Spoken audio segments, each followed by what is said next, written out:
हिमाचल प्रदेश की राजधानी शिमला को बढ़ते ट्रैफिक कंजेक्शन से निजात दिलाने के लिए सरकार रोपवे ट्रांसपोर्ट को डेवलप करने की दिशा में है।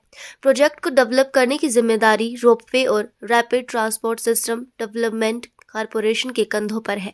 इसको लेकर शुक्रवार को प्रदेश सचिवालय में उप मुख्यमंत्री मुकेश अग्निहोत्री ने प्रेस वार्ता की। इस दौरान मुकेश अग्निहोत्री ने इस ट्रांसपोर्ट सिस्टम के बारे में जानकारी दी। साथ ही कहा कि ये विश्व का दूसरा सबसे बड़ा रोपवे प्रोजेक्ट होने वाला है, जो भारत समेत कई देशों के लिए उदाहरण बनेगा। उप मुख्यमंत्री मुकेश अग्निहोत्री ने बताया कि शिमला में ये रोपवे ट्रांसपोर्ट प्रोजेक्ट अपने अंतिम चरण में पहुंच गया है। उन्होंने बताया कि ये विश्व का सबसे बड़ा रोपवे ट्रांसपोर्ट प्रोजेक्ट होगा। उन्होंने बताया कि इसको लेकर सभी क्लियरेंस और ज़रूरी प्रक्रियाएं पूर्ण कर ली गई हैं। साथ ही उन्होंने ये भी बताया कि हालांकि अभी वन विभाग से क्लियरेंस ली जा रही है। मुकेश अग्निहोत्री ने बताया कि 1555 करोड़ की लागत से ये प्रोजेक्ट तैयार किया जाएगा, जिसमें 13.79 किलोमीटर लंबा रोपवे का जाल शिमला में बिछाया जाएगा। मुकेश अग्निहोत्री ने बताया कि इस पूरे रोपवे सिस्टम में 13 स्टेशन होंगे। इसके अलावा शुरुआती चरण में इस सिस्टम में 222 कैबिन लगाए जाएंगे और कंप्लीट स्टेज पर 660 कैबिन होंगे। प्रत्येक कैबिन में 8 से 10 लोगों को ले जाने की क्षमता होगी। वहीं 2 से 3 मिनट के भीतर स्टेशन पर लोगों के लिए कैबिन उपलब्ध हो जाएगा। प्रोजेक्ट पीपीपी मोड पर न्यू डेवलपमेंट बैंक के सहयोग से बनाया जा रहा है। हिमाचल प्रदेश सरकार की भी इसमें हिस्सेदारी है और जल्द ही शुरुआत कर दी जाएगी। दुनिया का जो सेकंड लार्जेस्ट प्रोजेक्ट है रोपवे, शिमला रोपवे प्रोजेक्ट, अब हमारा लगभग हम उसकी शुरुआत करने जा रहे हैं और लॉन्चिंग पैड पे हम पहुंच गए हैं कि उसको आगे कैसे हमने लेके जाना है। तो अर्बन ट्रांसपोर्टेशन के हिसाब से अब तक टूरिज्म के प्रोजेक्ट लगते रहे पर्यटन के हिसाब से, लेकिन ये ट्रांसपोर्ट का प्रोजेक्ट जो है ये बनने जा रहा है। और इससे पहले अब तक साउथ अफ्रीका में अमेरिका में जो प्रोजेक्ट इससे पहले बना हुआ है, जो 32 किलोमीटर्स की जिसकी लेंथ है, और उसके बाद इंडिया में जो प्रोजेक्ट बनने जा रहा है जिसकी लगभग सारी औपचारिकताएं पूरी हो गई हैं, उसके बारे में हम आपसे बात करने जा रहे हैं। और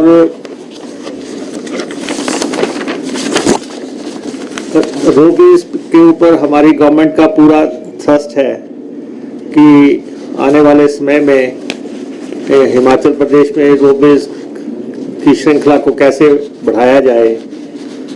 तो ये इको फ्रेंडली ग्रीन प्रोजेक्ट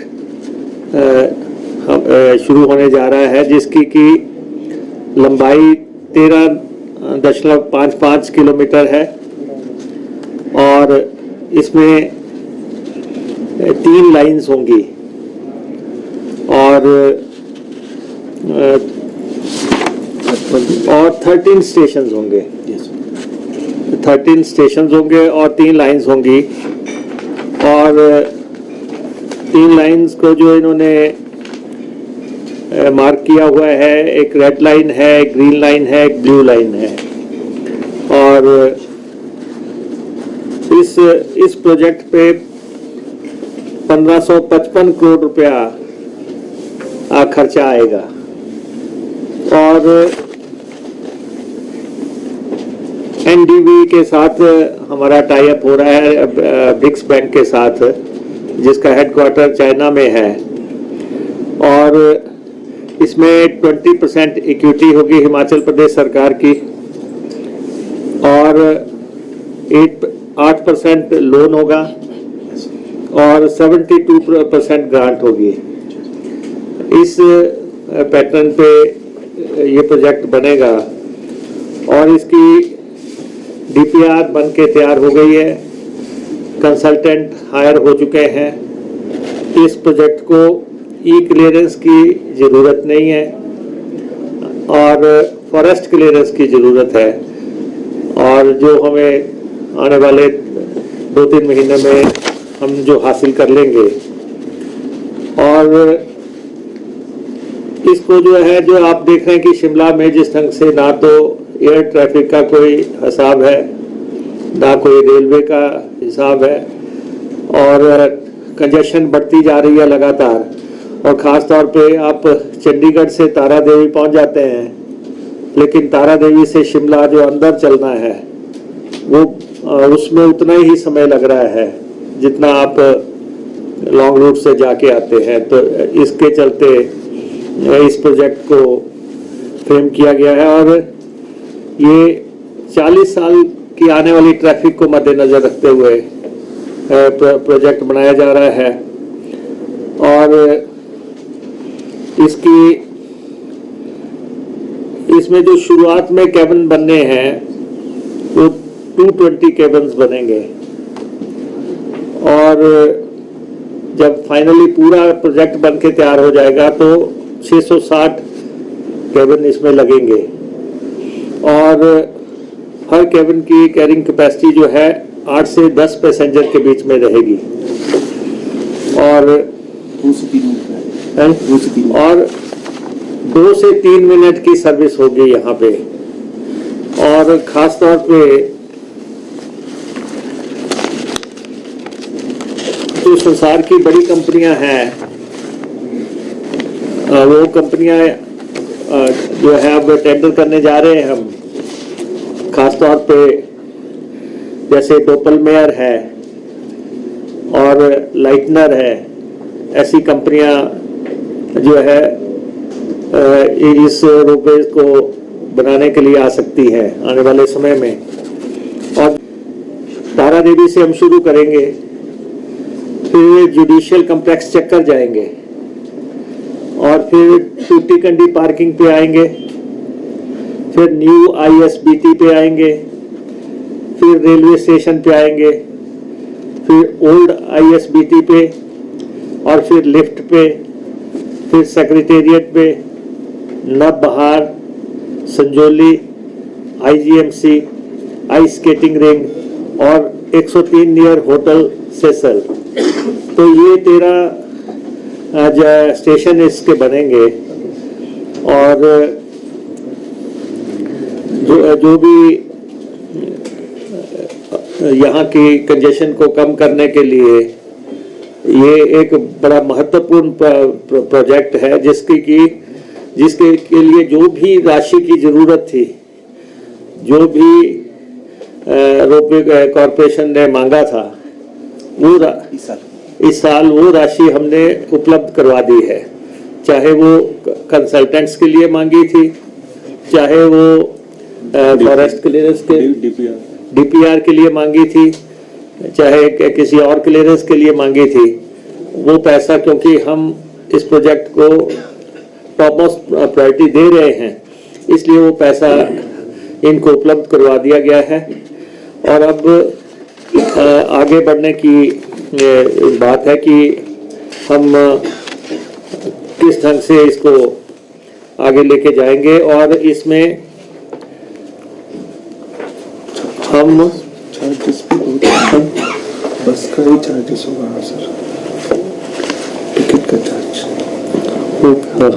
हाँ, इसमें जो टिकट का वो रेट होगा वो बस के रेट्स के आसपास ही रहेगा, तो ताकि इसको बढ़ावा दिया जा सके। और हमने जो अब डेडलाइंस रखी हैं, इसमें प्रोजेक्ट को 5 साल में हम कंप्लीट करना चाहते हैं, लेकिन 2.5 साल के आसपास हम इसको, जब इसका इनिशियल स्टेजेस बन जाएगी तो हम इसको शुरू करना चाहेंगे। फर्स्ट फेज जो है हम इसको शुरू करना चाहेंगे, और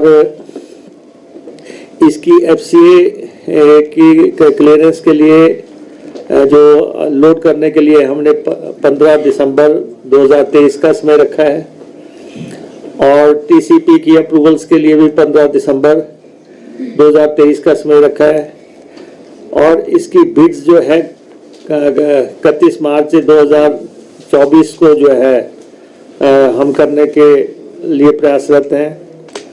ट्राई पार्टी नेगोशिएशन के लिए भी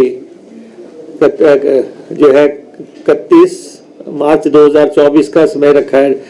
इसमें ट्राई पार्टी नेगोशिएशन होगा क्योंकि हिमाचल सरकार, केंद्र सरकार और बैंक तीनों के बीच का ये मसला है। और कंस्ट्रक्शन जो है इसकी हम 4th क्वार्टर में अक्टूबर के आसपास शुरू करने की स्थिति में पहुंचना चाह रहे हैं। और इसके लिए जो भी एक्सपर्ट्स की ज़रूरत है उन सबको जो है इस समय हमारा रोपवे कॉरपोरेशन इस पे दिन रात काम कर रहा है। टॉवर्स का डिज़ाइन अभी तक पूरा कर चुके हैं। DPR submitted to NDB bank को जो है हम सबमिट कर दी है हमने डीपीआर। उनके चेयरमैन यहाँ पे आए थे, उनके साथ भी बड़े अच्छे माहौल में बातचीत हो चुकी है। और टेंडर फ्लोट करने की हम टेंडर फ्लोट करने के नज़दीक आ गए हैं, इसलिए हम आपसे बात कर रहे हैं कि ये प्रोजेक्ट जो कि बहुत ही देश के लिए और ख़ास तौर पे हिमाचल के लिए बहुत ही इम्पोर्टेंट प्रोजेक्ट आने वाले समय में साबित होगा। और ये एग्जाम्पल हो जाएगा दूसरे राज्यों के लिए भी। और सेकंड लार्जेस्ट रोपवे है जैसा हमने आपको बताया है। और जो पहले रोपवे जो है बोलीविया में पहला बना हुआ है 32 किलोमीटर का जो है, और वो आपको हम यहाँ पे दिखाएंगे भी। और इस प्रोजेक्ट को हम हर हालत अंजाम पे पहुँचाना चाहते हैं और इसलिए हम आपसे भी सहयोग मांग रहे हैं। और इसके बाद एक और ट्राई हम कर रहे हैं, संसार का सबसे बड़ा प्रोजेक्ट हिमाचल में लग जाए तो उसके लिए हम ना परवाणु शिमला को प्रपोज कर रहे हैं। 38 किलोमीटर का प्रोजेक्ट है, अब तक 32 किलोमीटर का सबसे बड़ा है संसार में। हम इस पे भी हमने कॉर्पोरेशन को, चेयरमैन साहब को ये कहा है कि इस पे भी साइमल्टेनियसली काम आप शुरू करें ताकि सारे संसार में अगर हम पथ प्रदर्शक बन सकें तो इस रोपवे पे भी पीपीपी मोड पे हम करना चाहते हैं। ये 6800 करोड़ रुपए का प्रोजेक्ट होगा। और इसके अलावा हिमाचल प्रदेश में अब तक जो रोपवेज के प्रोजेक्ट हुए हैं, एक तो हमारा सोलंग नाले वाला प्रोजेक्ट है, बहुत अच्छा चल रहा है और वो 38 करोड़ रुपए से शुरू हुआ था। टाटा ने धर्मशाला में प्रोजेक्ट लगाया था, 200 करोड़ रुपए के आसपास था। वो जब हम 7 से 12 के बीच में हमारी सरकार थी तब हमने टाटा के साथ नेगोशिएट किया था और वो प्रोजेक्ट धर्मशाला में लग के तैयार हुआ। उसके बाद टिम्बर ट्रेल का प्रोजेक्ट है, प्राइवेट सेक्टर में है। और उसके बाद शिमला के जाखू का प्रोजेक्ट है। और उसके बाद नैना देवी का एक प्रोजेक्ट है, छोटा सा प्रोजेक्ट है। और नाबार्ड का पहला प्रोजेक्ट पूरे देश में हमने बगलामुखी का जो यहाँ पे लग रहा है वो हम कोशिश करेंगे कि हम मार्च तक उसको कंप्लीट कर लें और उसको इनॉग्रेट करवा दें और पब्लिक के लिए खोल दें। तब तक यहाँ पे हिमाचल प्रदेश में यही प्रोजेक्ट्स लगे हैं। और इसके बाद अब हमारा एक प्रोजेक्ट जो है जो 11 तारीख को हम जिसमें आगे बढ़ रहे हैं, चिंतपूर्णी माता का प्रोजेक्ट जो है वो हम असाइन करने जा रहे हैं 75 करोड़ रुपए का लागत से। और उसके अलावा जो हमारे पास रोपवेज में प्राइवेट सेक्टर को एनकरेज करने के लिए हमने नीतियों में परिवर्तन कर दिया है और कैबिनेट ने उसकी जो भी डिपार्टमेंटल प्रपोजल्स थी उसको कैबिनेट ने अप्रूव कर दिया है ताकि ईज ऑफ डूइंग बिजनेस के हिसाब से हम इस सेक्टर को आगे ला सकें। और स्विस चैलेंज पॉलिसी उसको हमने अप्रूव किया है फॉर सेल्फ आइडेंटिफिकेशन प्रोजेक्ट। जो लोग खुद ही प्रोजेक्ट आइडेंटिफाई करेंगे और आगे बढ़ना चाहेंगे, उस नीति को भी हमने अप्रूवल्स दे दिए हैं। और इसके प्रोजेक्ट जो हम पीपीपी मोड पे लेके जाना चाह रहे हैं, इसमें passenger ropeways from Jawali to Kasauli, इस पे काम करना चाह रहे हैं। 253 करोड़ रुपए इसकी लागत है। और फिर उसके बाद infrastructure from Narkanda to Hatu peak, ये जो 3.36 किलोमीटर का 172 करोड़ का ये प्रोजेक्ट है। और पैसेंजर रोपवे सिस्टम ये है फ्रॉम पालमपुर टू थथरी, ये है चुंजा ग्लेशियर इन कांगड़ा, ये 585 करोड़ रुपए के आसपास का प्रोजेक्ट बनता है। और पैसेंजर रोपवे ये है फ्रॉम बाबा बालकनाथ टेम्पल, या 65 करोड़ रुपए का। हम बाबा बालकनाथ जो धार्मिक पर्यटन को बढ़ावा देने के लिए जो हमारे खासतौर पे ये चिंतपूर्णी, बाबा बालकनाथ एंड नैना देवी, यहाँ के प्रोजेक्ट्स लग पाए। और डेवलपमेंट ऑफ बीड बिलिंग इन कांगड़ा, ये 156 करोड़ रुपए का है। इनका भी अध्ययन और इसका शुरुआती सोच जो है इन प्रोजेक्ट्स को लेके बनाई जा रही है। तो रोडवेज को हिमाचल प्रदेश में अट्रैक्ट करने के लिए हम पीछे जो है जाके आए थे ऑस्ट्रिया और स्विट्जरलैंड वगैरह से। नजीम साहब हमारे साथ थे और डायरेक्टर साहब भी थे, और गुप्ता जी जा नहीं सके थे। तो वहाँ पे हम देख के आए कि कहाँ रोडवेज बने हैं। रोडवेज में वो बहुत आगे, हमारे से तो 200 साल आगे होंगे। 12,000 तो बड़ी संख्या में, हजारों के संख्या में वहाँ पे रोडवेज लगे हुए हैं।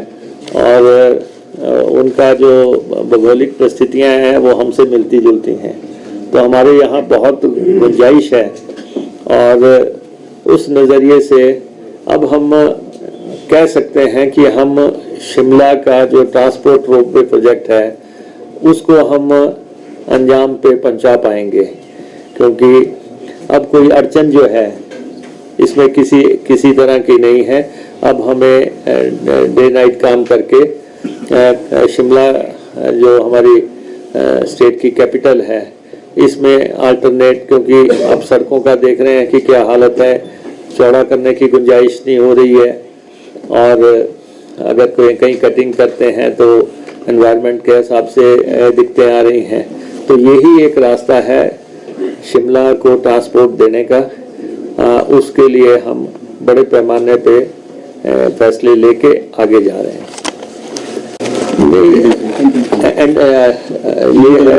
न्यू डेवलपमेंट बैंक जो है NDB, वो उनके साथ जो है वो ये है EAP, externally aided project approve होगा। Externally aided project EAP project है ये।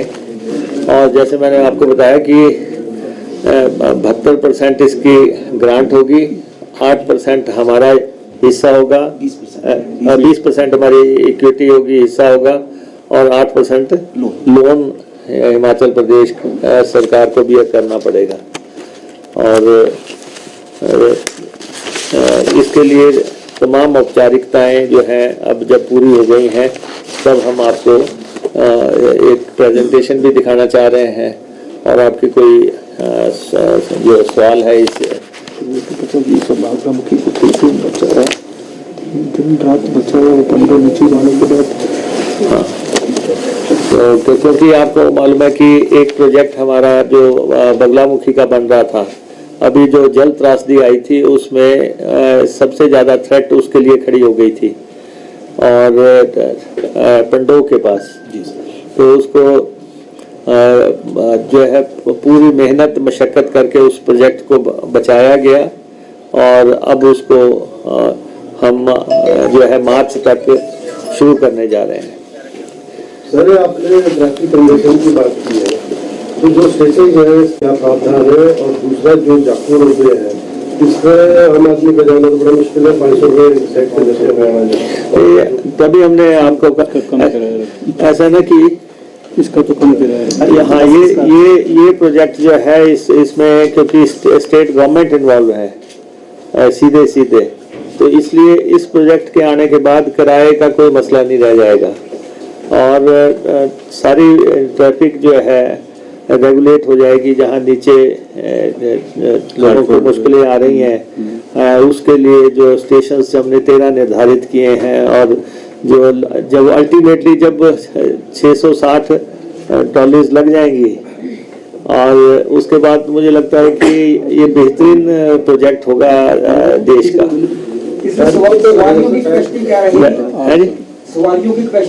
ऐसा है ना, 660 ट्रॉलीज लगनी है और एक ट्रॉली में 8 से 10 मिनट लगने हैं और 8 से 10 लोग बैठेंगे और 6,000 होंगे, 5,500 होंगे। हाँ, और जो है 2 मिनट सर्विस होगी, 2 मिनट या 3 मिनट इतने में अगली ट्रॉली आ जाएगी। सर, क्या इसमें केंद्र की पर्वतमाला योजना का कंट्रीब्यूशन है? दूसरा सवाल कि जब भी पहाड़ी क्षेत्रों में हम रोपवे डेवलपमेंट की बात करते हैं तो इसमें हमारे पास चुनौतियां क्या रहती हैं? नहीं, देखिए ये तो एक बहुत प्रतिष्ठित प्रोजेक्ट है देश के लिए कि देश का पहला सबसे लंबा और सबसे बड़ा प्रोजेक्ट बनने जा रहा है और ये पर्वतमाला का पार्ट नहीं है, ये पर्वतमाला का पार्ट नहीं है, ये बिल्कुल अलग है और EAP एक्सटर्नल एडेड प्रोजेक्ट है ये और NDB के साथ इसका हमारा करार हो रहा है, ट्राई पार्टी एग्रीमेंट जो है उसके तहत ये बनने जा रहा है। और कितना स्टडीज किया सर शिवसास के अंदर, कितना स्टडीज हम किया इसमें देखिए कि बहुत मेहनत हुई है और रोपवे कॉरपोरेशन ने बहुत पसीना बहाया है शिमला को ट्रांसपोर्टेशन देने के लिए।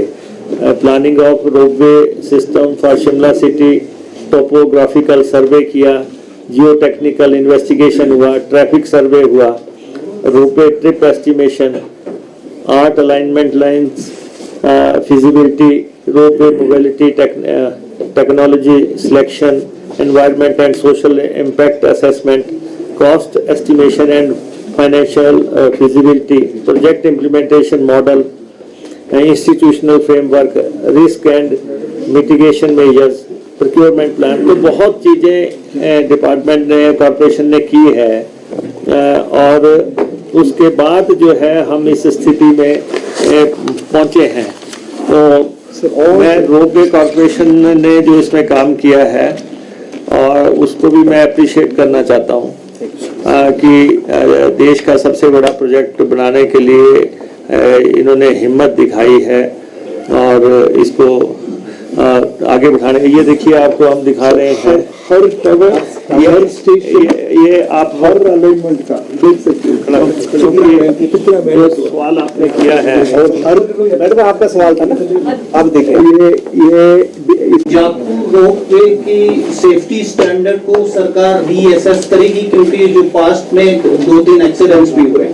देखिए इस प्रोजेक्ट में तो थ्रेट नाम की कोई चीज ही नहीं है। जिस लेवल के ये स्टैंडर्ड्स हैं और CEM कमेटी डीनॉर्मलाइजेशन, हाँ, तो इसके जो स्टैंडर्ड हैं वो तो कोई समझौता ही नहीं है और इसीलिए इसको इतना टाइम लग रहा है। और इसके लिए जो कंपनीज आ रही हैं, वर्ल्ड क्लास कंपनी जो है देश में संसार में 4 बड़ी कंपनीज है रोपवे की। तो कौन कौन सी है? डॉपलमेयर है, लाइटनर है, पोमा है, बातुले। ये 4 कंपनियां जो है रोपवे की दुनिया की जो है बेताज बादशाह हैं जिन्होंने संसार में बहुत बड़े बड़े रोपवेज बनाए हैं। और ये जो हालांकि मैं ये बात करना नहीं चाहता, जो अब तक रोपवेज लगे हैं ये सेफ्टी स्टैंडर्ड उससे बिल्कुल हटके स्टैंडर्ड्स हैं। एक्सेंट मनाली और धर्मशाला, मनाली और धर्मशाला का जो है को छोड़ के, लेकिन इसके स्टैंडर्ड्स से कोई कंप्रोमाइज नहीं है। इसके स्टैंडर्ड्स जो है वर्ल्ड क्लास स्टैंडर्ड्स हैं और इसकी कंपनीज भी जब आएंगी तो टेंडर हम फ्लोट कर रहे हैं और ये सारा जो है विदेशों से मटेरियल आना है 65%। हाँ 65% मटेरियल वहाँ से आना है और इसलिए हम खुद भी विजिट करके आए हैं। इसको लॉन्च करने से पहले हम खुद देख के आए हैं कि उनके क्या स्टैंडर्ड्स हैं। सर इसका सब स्टैंडर्ड है क्या उनको रीअसेस किया जाएगा? है जी, जो सब स्टैंडर्ड हैं including Jakhu ropeway safety measure से क्या सरकार उनको रीअसेस करेगी? नहीं, देखिए आज का दिन हम एक बहुत बड़ी परियोजना पे बात कर रहे हैं आप हमें घुमाना चाह रहे हैं कि हैं हम आपको हिंदुस्तान के देश के इंडिया के सबसे बड़े रोपवे प्रोजेक्ट में आगे बढ़ने की जो हमारी स्थिति है उसको हम ब्रीफ आपको कर रहे हैं। प्रदेश में क्या चल रहा है पहले और क्या नहीं चल रहा वो बिल्कुल अलग बातें हैं, वो हम आपसे चैम्बर में बैठ के बातें कर लेंगे। लेकिन आज का दिन हम आपसे बात कर रहे हैं कि हम 1555 करोड़ रुपया जो है एक प्रोजेक्ट पे लगाना चाह रहे हैं जो कि हिंदुस्तान का फर्स्ट और संसार का सेकंड लॉन्गेस्ट जो है रोपवे है वो हम शुरू करने जा रहे हैं। तो इसलिए आपको ब्रीफ करना, क्योंकि आप सोसाइटी के बहुत इम्पोर्टेंट सजग जो है वर्ग है, तो आपका सहयोग भी हमें इसके दौरान मिलता रहे। इसका किराया सरकार तय करेगी कि कंपनी तय करेगी? नहीं, हमने आपको कहा कि ये किराया ये सब कुछ हम तय करेंगे और ये जो है with in reach of local लोग, जो स्थानीय लोग हैं उनकी रीच में होगा, उसके लिए बना रहे हैं। क्योंकि ये ट्रांसपोर्ट का प्रोजेक्ट है, ये टूरिज्म का प्रोजेक्ट नहीं है। हम इसमें कोई बहुत पैसा अर्न करने के हिसाब से बात नहीं कर रहे हैं। ये शिमला को ट्रैफिक के कंजेशन से निजात दिलाने के हिसाब से है कि लोगों को 2 मिनट 3 मिनट में सर्विस अवेलेबल हो जाए। इसीलिए इसकी 3 लाइन्स हैं, कोई लाइन कहाँ पे रुकती है, दूसरी लाइन कहाँ पे रुकेगी, इंटरचेंज लाइन्स होंगी। वो सारा प्रोजेक्ट जो है अब तैयार हो गया है। सर इसमें एनजीटी से भी परमिशन की जरूरत पड़ेगी या कर ही रहे हैं सर, फॉरेस्ट क्लियरेंस हो रही है। हाँ, फॉरेस्ट क्लियरेंस ले रहे हैं हम। एनवायरमेंट क्लियरेंस ही प्रोजेक्ट्स में जरूरत नहीं है और फॉरेस्ट क्लियरेंस के लिए हम जा रहे हैं और वो हम बहुत जल्दी उसको हासिल कर लेंगे। बिजली मॉडल का विकल्प नहीं किया है? बिजली मॉडल वो भारत सरकार का पर्वतमाला का प्रोजेक्ट है और उसमें जो है स्टेट के कुछ इश्यूज हैं जो कि सेटल नहीं हो पा रहे हैं। भारत सरकार चाहती है कि आप जो है इस प्रोजेक्ट में अपना कोई स्टेक ना रखें और हमें आप जो है जमीन उपलब्ध करवा दें, इंफ्रास्ट्रक्चर क्लियरेंस उपलब्ध करा दें, लेकिन आपका कोई भी हिस्सेदारी या आप प्रॉफिट में आपका कोई शेयर ना हो। तो उसमें जो है पत्राचार चल रहा है लगातार। तो वो टूरिज्म का प्रोजेक्ट है, ये ट्रांसपोर्ट का प्रोजेक्ट है। Thank you sir.